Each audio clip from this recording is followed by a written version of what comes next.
Welcome, everyone. Today we're going to zero in on a really specific and I think a very deceptive slice of history. We're going back to the 60 days between March 1st and April 30th, 1940. Right, and if you were, say, walking around Paris or London on March 1st, you'd be forgiven for thinking the war everyone was terrified of had just Yeah. kind of fizzled out. It's what we call the Phoney War, or what the Germans called the Sitzkrieg, the sitting war. It's a really strange psychological moment. After Poland fell so quickly the autumn before, this heavy silence just falls over the Western Front. You've got French troops literally gardening behind the Maginot Line. Writing letters home, playing football, the British Expeditionary Force is on the continent, but they're just waiting for a fight that isn't coming. Exactly. It's this massive paradox. Hmm. War is declared, but in the West, the guns are quiet. But the whole point we want to explore today is that this silence was a complete illusion. A mirage, really. While the rest was stagnant, the rest of the world was about to catch fire. That's the perfect way to put it. This little window, March and April 1940, where the war undergoes this critical metamorphosis. It shifts from a standoff into a truly global conflict. So to do that, we have to look away from France and Germany for a moment. We need to start in the north, where the fighting was actually incredibly intense. We have to talk about Finland. Yes, Finland is absolutely key. Since November of '39, they'd been fighting the Soviet Union in the Winter War.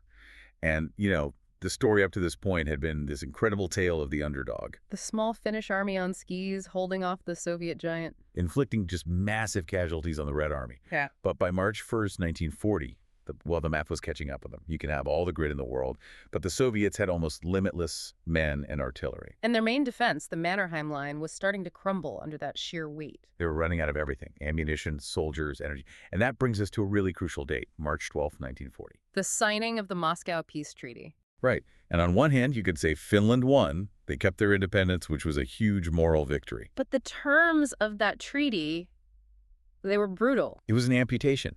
Finland had to give up huge chunks of territory.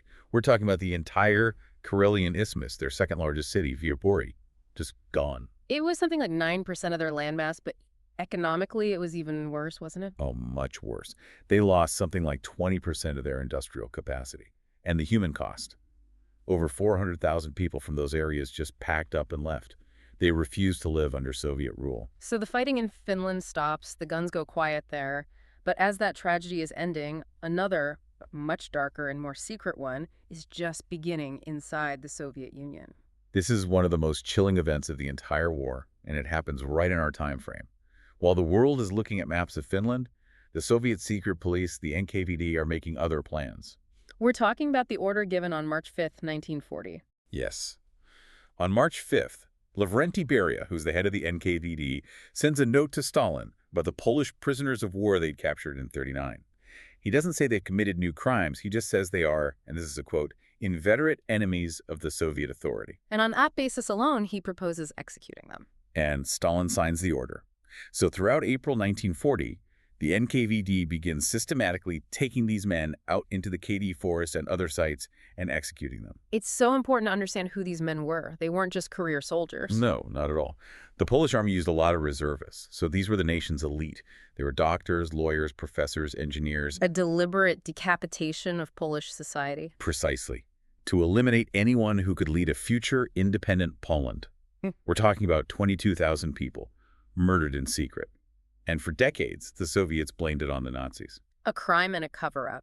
It's a terrifying reminder that while the Western Front was quiet, the machinery of totalitarianism was working overtime. If you are enjoying this video, please watch it until the end. It helps the channel a lot and encourages us to continue our work. Now, we need to shift our focus again because this was already a global war. We have to move the map east to China. Right. China has been at war with Japan since 1937. And in early 1940, the Chinese Nationalists had launched this massive counterattack called the Winter Offensive. A really spirited attempt to push the Japanese back. Absolutely. They had the manpower, they had the will, but by late March 1940, the whole thing just collapses. And why? Why did it fail? It really came down to industry. You just can't sustain an offensive against a modern, mechanized army like Japan's with spirit alone. The Japanese had planes, they had heavy artillery, they had better logistics. So the offensive is repulsed, and that failure has huge consequences. It does. It cements this bloody stalemate. Japan controls the coasts and the cities, But they realize they can't conquer the huge interior. It's a deadlock. And this failure is what starts turning Japanese eyes south, towards cutting off China's supply lines. Which eventually leads down the road to Pearl Harbor. It sets the dominoes in motion. But let's bring it back to Europe. It's now the beginning of April. The war in Finland's over.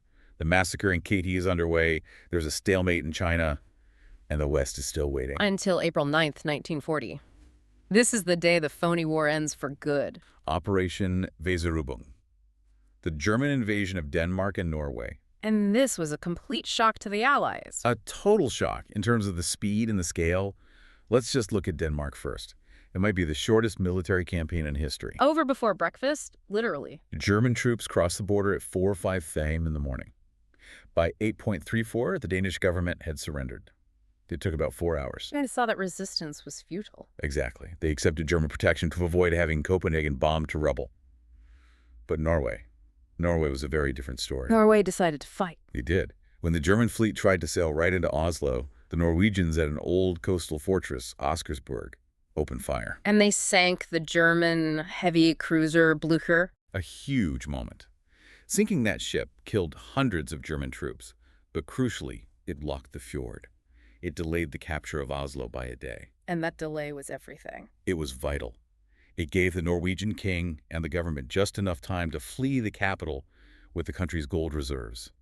They refused to surrender. They declared war. And this sparks the first real land battle between Germany and the Western Allies? That's right. The British and French send troops in mid-April, but it's a disaster. They have no air cover. They're not equipped for the snow.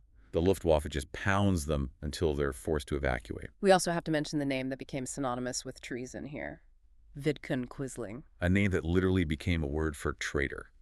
He was a Norwegian fascist, and on the day of the invasion, he declared a coup on the radio and ordered the army to stop fighting. And did they? No, thankfully. The military and the people ignored him. But it created chaos and confusion that definitely helped the Germans in those first few hours. So we have to ask the big strategic question, why? Why invade Scandinavia when the real prize was France? It all comes down to one thing: iron ore. Of course. Resources. Germany's war machine runs on Swedish iron ore. In the winter, the Baltic Sea freezes, so that ore has to be shipped from the Norwegian port of Narvik down the coast. So Germany needed to secure that supply line. Exactly. Hitler was paranoid. The British would occupy Norway to cut off his iron ore. So Operation Weserübung was a preemptive strike to protect his industrial lifeline. So by the end of April, the shooting has definitely started. Germany has Denmark and is winning in Norway. And here's the final piece of the puzzle. While the entire world is watching Norway, thinking the war has moved north, the German High Command is actually finalizing its plans for the West. The invasion of France. And this is where the planning itself takes a dramatic turn in March and April. The evolution of Case Yellow? You see, the original German plan was, well, it's boring.